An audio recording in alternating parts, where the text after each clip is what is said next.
minsan po ay maganda rin ho, nakikinig ka sa misis mo na nagsisermon kahit wala online, di ba? Good. Dumating po yung tamang panahon, kapatid, na nalampasan din po namin yung testing po ng Panginoon. Ayun ho, sa biyaya ng Diyos. Sa biyaya ng Diyos, ano ho, kami po ay nagkaroon po ng 3,021 square meters. Sa biyaya po ng Panginoon. Before pandemic, naitayo po namin ang 20 by 10 square meter na church building. At sa biyaya ho ni Lord, last June, natapos po namin yung second stories po na parson. At sa biyaya ho ng Panginoon, last January, nakabili po kami ng brand new Fortuner. Now, lahat po ito ay biyaya ho ng Diyos. Ito po ay himala ho ng Panginoon. Because we don't quit. Ano, kami ho ay sa third class na bayan. Sa bayan. Wala naman po kaming milyonaryong membro. Pero itong kamamangha ng Diyos na ating naglilingkuran ay Diyos na pwedeng maghimala sa buhay mo. Ano man kalagayan mo, ano man kaya mo, takan mo, kaya mo ng Diyos. Amen? Ikaw mo ay magtatapat naman. Ano? Kaya pag nagtapat tayo sa Diyos, ano, may magandang kwento sa ating buong buhay. Bakit?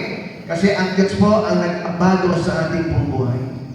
Kaya tama po sabi po sa Bible, the faithful man shall abound with blessing. Hindi ho sinungaling po ang Biblia ho, kapatid. Kung ikaw'y tinawag ng Diyos sa ministry, kung ikaw'y tinawag ng Diyos sa paglilingkod, magtapat ka. Amen? Because God in His perfect time ay pwede gumawa ng himala sa buhay mo. Tandaan natin, hindi natin kayang pantayan ang kabutihan ng Diyos. Hindi natin kayang pantayan ang katapatan ng Diyos. At paging generous po ng Panginoon. Kaya pag ikaw ho ay naging faithful, tandaan mo, pagawaan ka ng magandang kwento sa buhay mo. Diba? Huwag ka lang magmadali sa ministry kasi sa ministry wala namang shortcut. Huwag mo agad ang aling na magkaroon ka ng fortune o two-stories building. Ang Diyos mo ay meron pong timetable po para ikaw po ay magpalain niya. Amen? So if you are faithful, you can have a good story, you can have good testimony, and you will be a great example to the next generation. Yun ang isa sa pinakamahalagang katangian ng isang lingkod ng Diyos, pagtatapat. Pag ikaw'y naging matapat sa Diyos, makikita mo ng Diyos mo ay matapat na magbibigay ng pagpapala sa iyo. Amen? Now, dito po sa first makita natin, pangalawa po, hindi naman faithfulness, kapatid, para tayo po ay maging isang great and blessed, captain of blessed life, ay obedience.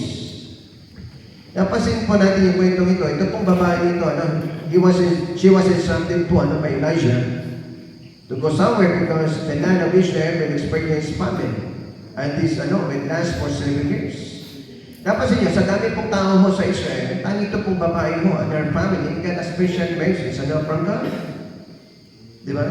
Ibig sabihin, ito pong Shunammite woman, naging special po siya during the time of Elijah because she was connected, doon kay Elijah. Di ba? Kaya nabasa natin ang kanyang buhay, yung kwento sa kanyang buhay.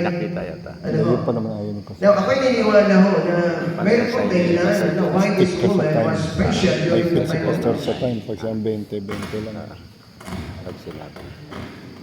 Ayan. So, tayo na pala, Sorry.